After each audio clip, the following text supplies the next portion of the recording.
Décideurs.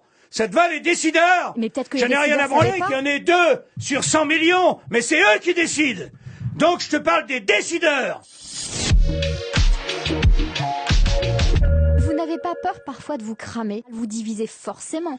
Vous allez sur des terrains qui sont pas forcément conquis. Bien sûr qu'il faut être sur la tangente, sur le fil de rasoir. Je voudrais revenir sur un mot, quand on dit, tu sais, la fameuse théorie du complot, là. Faut arrêter, quoi, avec ce mot, quoi. Faudrait le bannir. Hein, c'est un complotiste. C'est ce qu'on a dit de vous? Qui est un complotiste? S'il y a un an, on se parle ensemble, je dis, tu sais, Déborah, tu sais ce qui va se passer pour nous? On va être obligé de se signer un papier pour sortir de chez soi. Tu sais quoi? On sera interdit d'acheter quoi que ce soit, il y aura un couvre-feu.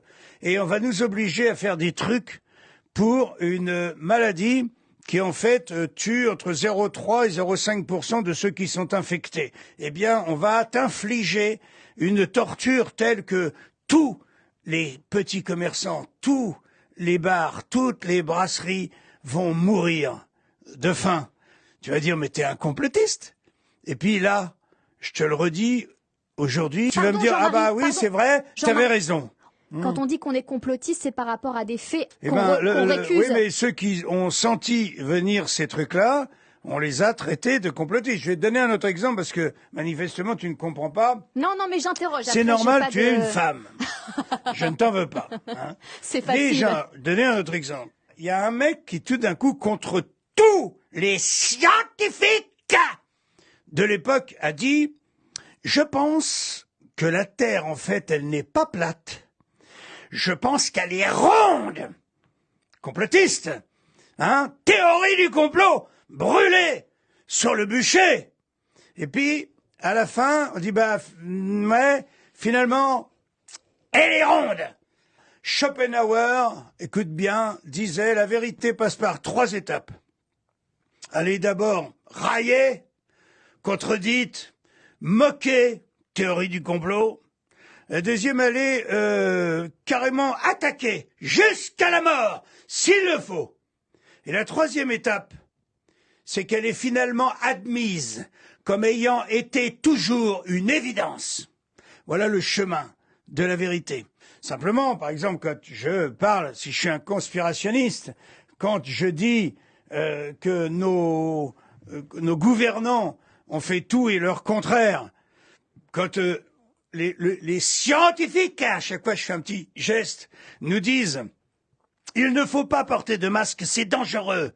Et quand 3 semaines après, ils te disent « Il faut porter un masque, c'est obligatoire ».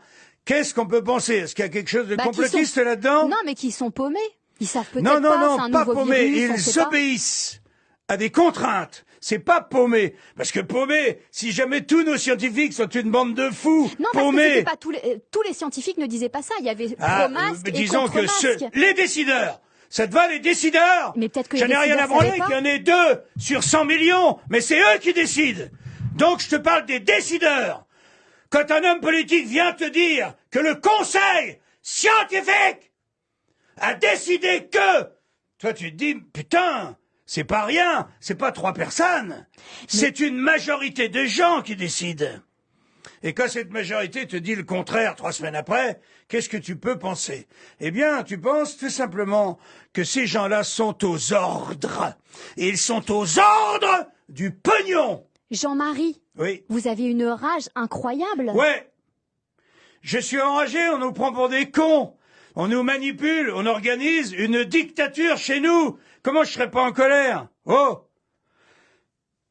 Comment je serais pas en colère? On nous prend pour des cons, on nous manipule, on fait crever nos commerces, on détruit l'industrie mondiale. Pourquoi? À qui profite le crime? Est-ce que je peux me poser cette question? Tout le monde se la pose cette question, tout le monde peut se la poser en tout cas. Mais vous qui avez eu Emmanuel Macron au téléphone, oui. Pourquoi aujourd'hui vous l'appelez pas? Et cette rage-là, pourquoi vous ne lui envoyez pas ça? Je lui continue, je lui envoie des messages alors, qu'est-ce qu'il vous avec dit? La même rage, hein. Mais lui, il obéit. Qu'est-ce que ça fait avancer dans le débat, en fait? Est-ce que ça fait avancer le débat? Que ceux qui ont des couilles les sortent. Et ceux qui n'en ont pas, qu'ils sachent que ce sont des lâches, des pauvres connards qui se planquent en attendant que la tempête arrête de souffler. Ou alors, ils acceptent l'asservissement de la planète.